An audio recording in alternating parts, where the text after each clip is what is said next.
Magandang araw sa inyong lahat. Narito ang ating latest update kay Attorney Harry Roque na kung saan galit ito sa mga senador at congressman na itinanggal ang government subsidy sa PhilHealth. Narito sa ngayon ang pahayag ni Attorney Harry Roque. Panoorin pa natin. Ako si Qualender TV.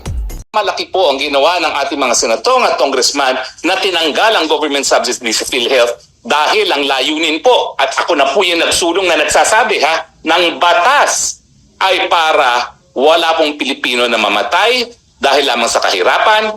Kung wala kang pambayad ng premiums, gobyerno dapat ang magbayad ng premiums nang sa ganon, masustena yung pagbibigay ng mga benepisyo sa mga miyembro. Talagang makarma sana kayong mga bumoto na zero budget sa PhilHealth dahil nandyan na yung pamamaraan para masagip ang buhay ng mga mahihirap, pinagkait nyo pa. Nasa inyong kamay ang dugo ng mga mahihirap na mamamatay dahil sa ginawa ninyong zero budget sa PhilHealth.